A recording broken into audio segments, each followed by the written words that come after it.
So there you have it, just a quick lesson about early Neolithic pyramids in Lancashire. It wasn't always Lancashire,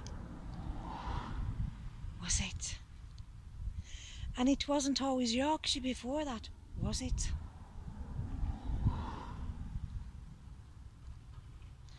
And it wasn't always full of the Normans, now we know that. But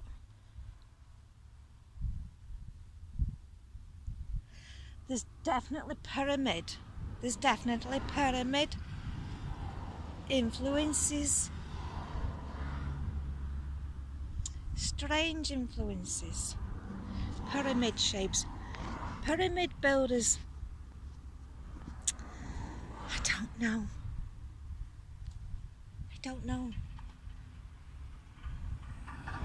Is it steep because it's a pyramid, or is it steep because it's a bloody hill? I don't know. But then why would it have burial cairns with pyramid stones?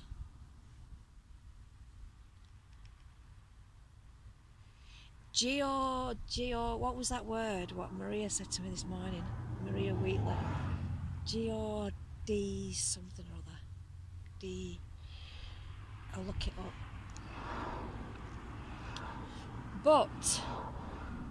But when it comes down to it, we either build with a line or we build with a dot. Dot, dash, dot, dash. Right? Look at the Aborigine art. Lots of dots. But they don't just do dots, do they? They do lines. They do curves. Now I've just shown you up on that hill. There was dots, there was lines, there was curves, pyramids. This is what you got to remember. This is what you got to figure out. So when I'm looking at stones and I'm trying to, from an artist's point of view, I'm not trying to figure out who the hell built it. I'm trying to figure out the structures. And just looking at this dried stone wall now, I can see triangle shapes stopping the wall from falling down. I can see liner stones. So there's like 3 stones sat on that liner piece. But then I can see 2 stones together. When I visited Heysham, what I noticed in the wall, what goes all the way around Heysham, St Patrick's, there's a lot of snakes. And these walls are like 10th century, but they were rebuilt in 10th century. Now, there were snakes put in, snake designs, big snakes, big round stones like that with big snakes, pieces of snakes, liner stones, dots, lines. Do you understand? See where I'm going with it? Now, for a man to be able to build something, he has to build it. For a man to knock it down, he's got to deconstruct it, and he's got to construct it, hasn't he? Man's been doing that since he come down off that hill up there and stopped using his hammer tools. But even before then, he had his hammer tool because that's what he was doing. He was constructing. What I'm doing as an artist, I'm looking at these stones, I'm looking at these arrangements, and I'm looking for the stones, what's been deconstructed, what's been worked, what's not a natural stone, but what's a work stone. And I want, as an artist, to be able to see, the progress he's made, or the progress he hasn't made. So yeah, you can build your fine temples, and you can build your figures with a tiny waist like you've got in India.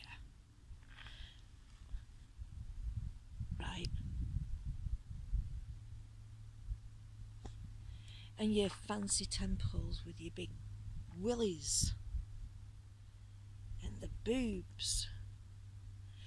You can build your Vaticans. You can build your Stonehenges.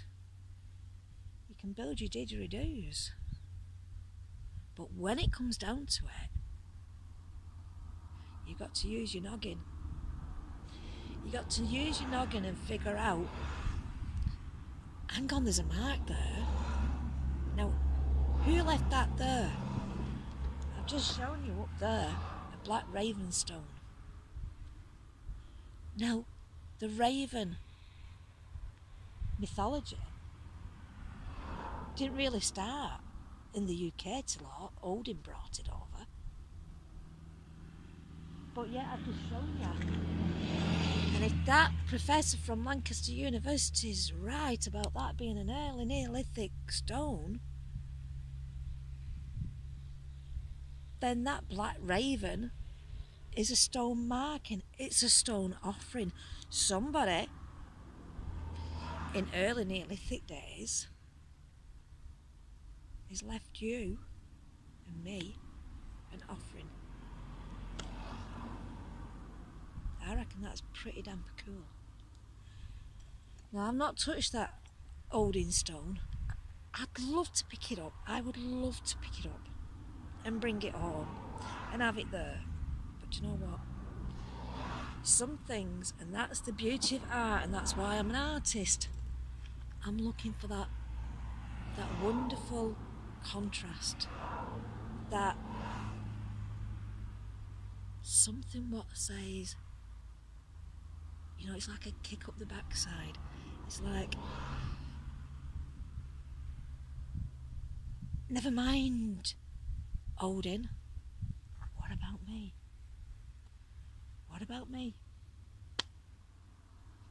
That's what I'm looking for.